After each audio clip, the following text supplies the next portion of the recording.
starting my day out with my Gem Bites. These are a whole food multivitamin. And let me tell you, I talked about these in one of my last videos.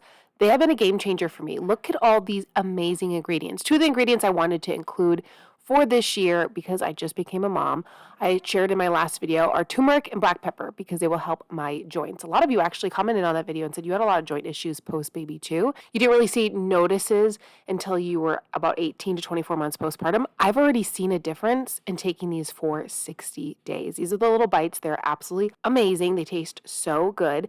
And right now, Gem is offering a special deal off your first month. Go to dailygem.com/flourishing and use my code flourishing at checkout. There's a link directly in the description box so you cannot miss it. One of the coolest things about getting a multivitamin that is through whole foods, your body's going to actually absorb it. When you're taking a multivitamin that is a pill form, you never know how much you're going to absorb or break down. Head over to dailygem.com/flourishing and use my code flourishing at checkout, or just tap the link directly in the description box and try them out for yourself.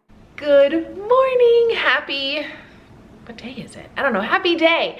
Got my little one right here in her high chair enjoying some breakfast already. I'm gonna make some breakfast and we're gonna get into this what I eat in a day to hit my fitness goals in 2025. And I'm also gonna go over some of my goals for the year. I have shared this a few times, but my word of the year is intentional. And I have been knocking it out of the park of being intentional in every single way. And just like having that word as a forefront of every day just makes me so happy. So let's jump into today's breakfast. High protein vegetarian meals coming at you. Also, you know your baby, like she has the thinnest hair. I had super, super fine, thin baby hair until I was like 3 years old. But you know they are on the move when they have these like little rings on their head. From rolling, from moving, from scooting. She is crawling, she is pulling to stand. We are not too far away from walking. I am so proud of her.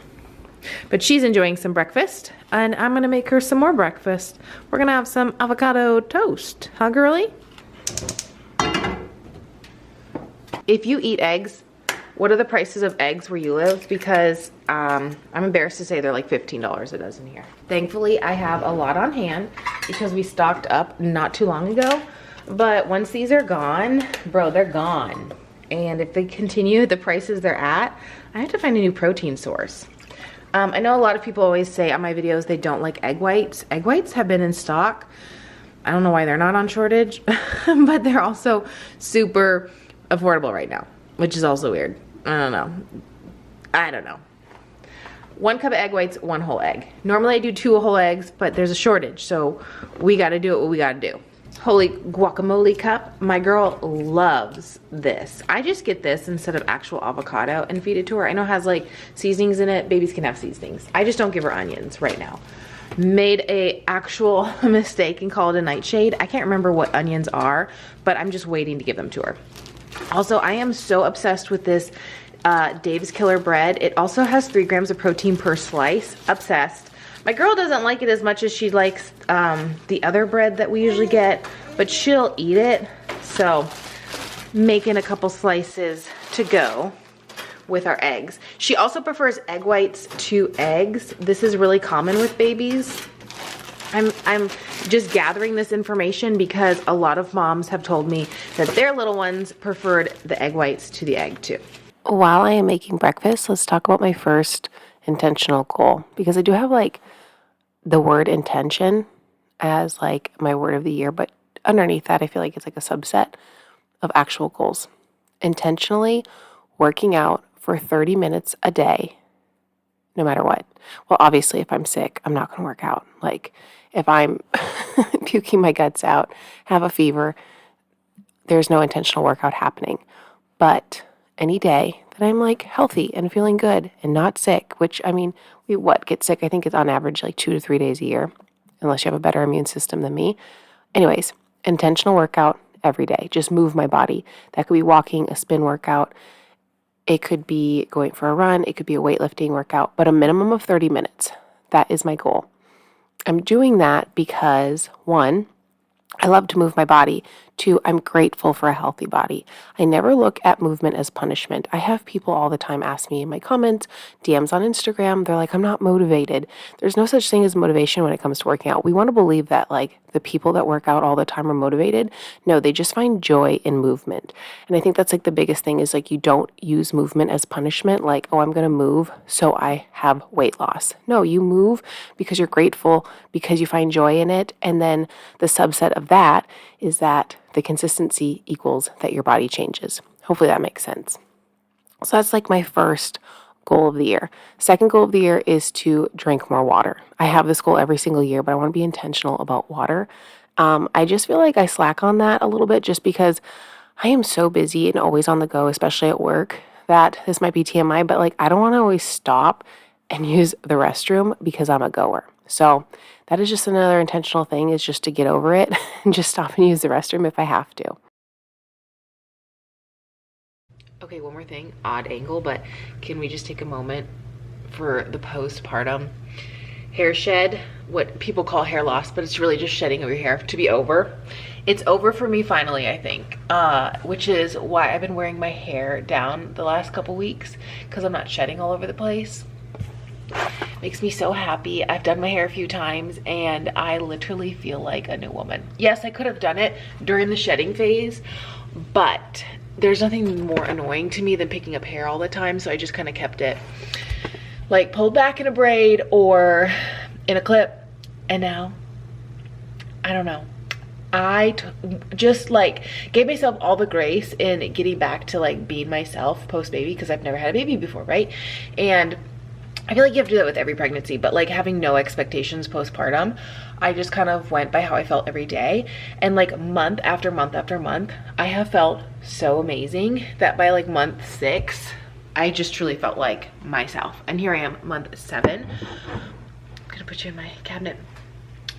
Ignore anything you see behind me because it's messy right now, real life. By month 6, I was like, it was like I woke up 6 months postpartum and was like, okay, I feel like myself, like what I was pre-IVF, pre-meds, pre-baby. Was weird. And this past month, I'm now 7 months postpartum, I have literally felt so freaking amazing. So if you are currently in like the trenches of postpartum, newborn trenches weren't a thing for us, but like trenches of postpartum, definitely, because when you have a baby, when you are pregnant, your body feels like an alien to you. At least it did to me. Like, I did not think pregnancy was super beautiful until the end. I was super sick my entire pregnancy, throwing up 20 plus times a day, on a ton of medications to help me from throwing up. Like, it was a lot. My body was constantly dealing with symptoms. Mentally, emotionally, it was really challenging. It was beautiful because I got my baby out of it. Birth healed like my pregnancy trauma in a weird way, because my birth was like perfection. Anyways, if you are currently just like not feeling like yourself, just really kind of on that edge of feeling like I'm gonna get there, I'm gonna get there, you will. It might be longer than 6 months for you, it might be less than 6 months for you.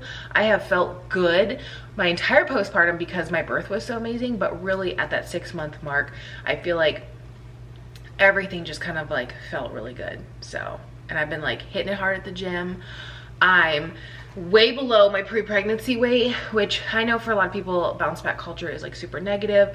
I wanted my body back, and I'm not afraid to say that. Like, I wanted to work hard to have my body back, and I'm okay with that. That's a problem to you, I'm sorry, but I'm happy to have my body back.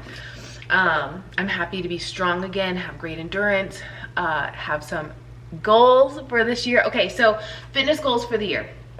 I am working with Desiree Pfeiffer. I will link a thing to her app down below if you want to check it out. You can get $10 off your first month, which makes it $19 a month. She is doing a challenge for February.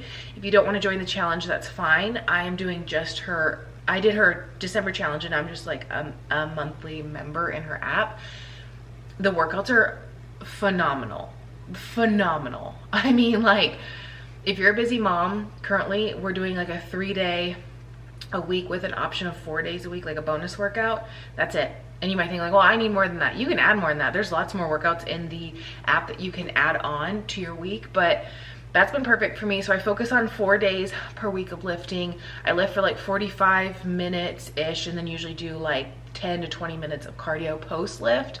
And then 3 days a week I do 30-ish minutes of cardio, usually spinning or running. I've really cut back on the running just because I was a little bit sick, and nothing feels worse to me than running while sick or post sickness. So I have fitness goals.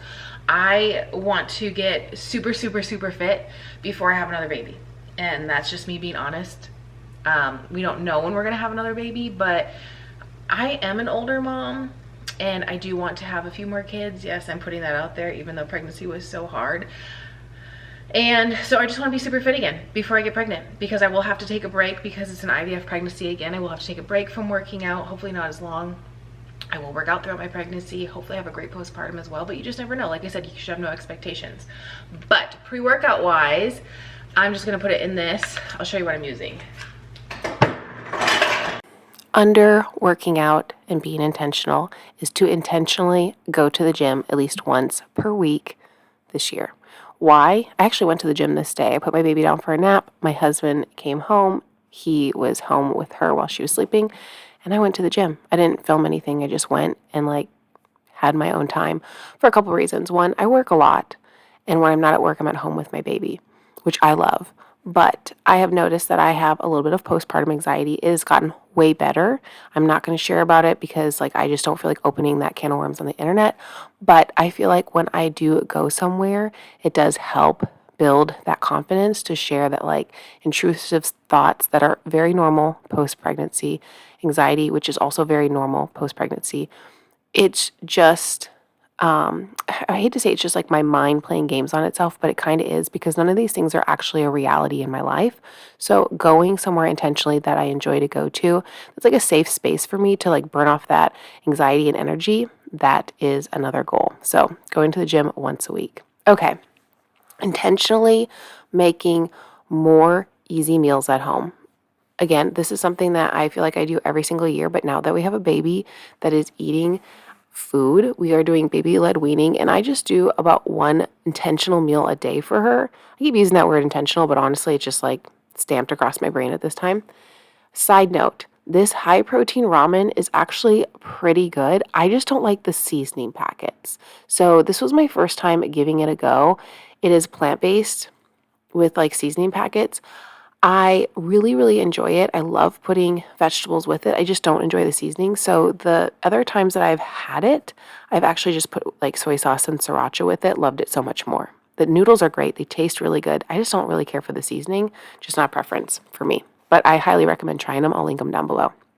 Okay, so I already make 90% of our meals homemade. For baby-led weaning, we do one meal a day that we make for her. She eats what we have in our dishes anytime we have food. Anytime I have a snack, anytime I have a meal, she will come up to me and beg for some. It's actually the most adorable thing. But because I want to do meals slowly with her, I only put her in her high chair once a day. Just a parent preference thing. So I just want to be really, really intentional about growing her food palette, about making meals at home, and just being really thoughtful and intentional in the meals that we eat. So including more veggies, more items that these protein ramen, which I feel like are a little bit quote unquote better than other ramen.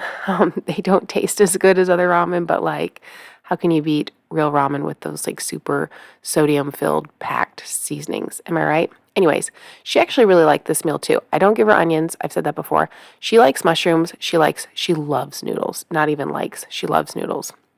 So this night, my husband and my daughter had leftovers. Again, she was just kind of eating off of his plate. It was really cute. And I didn't feel like having leftovers. So I made this muffin pack, little muffin power cup. I love these. And this is a snack kind of, but I make it a meal by adding frozen fruit to it. I add a scoop of protein, and then I add some chocolate chips. So it's all in one. In my opinion, it's dinner and dessert. It's really good. Intentional about protein. I have since pregnancy been very, very intentional about my protein intake. Have been very, very intentional postpartum. I think it's one of the reasons why I recovered so quickly is because my doctors told me to make sure I was getting so much protein in per day. I still get that protein in. And I think it's one of the reasons why I recovered so quickly while I feel so good. Yes, I have changed my diet drastically over the last 20 months. I still have people that pop in and they're like, oh my gosh, you're not vegan. By the way, I was never vegan. That is a lifestyle. I was plant-based. So yes, I did not eat meat. I didn't intentionally eat dairy. But I do now, and I have questions all the time from people asking if I feel better. I don't know because I switched when I was pregnant when I felt really, really terrible. But I will say that, like, I feel great. And I love having different options of foods. And I love as a mom that I can change my way of picky eating so that way it's not like passed on to my daughter. So being really intentional about my protein intake is also a goal for the year. But if you haven't tried these, highly recommend. You can also get like the box and make them yourself, which I've done, but these are just so convenient and they're always on sale at the grocery store. So I just constantly add them back into my cart because I do grocery pickup and it's just really easy. And like I said, you add some fruit, you add some chocolate, you add some protein to it. Absolutely perfect. I hope you guys have an awesome day, and I'll see you very soon in a new video. Please give this video a huge thumbs up and subscribe if you're not already.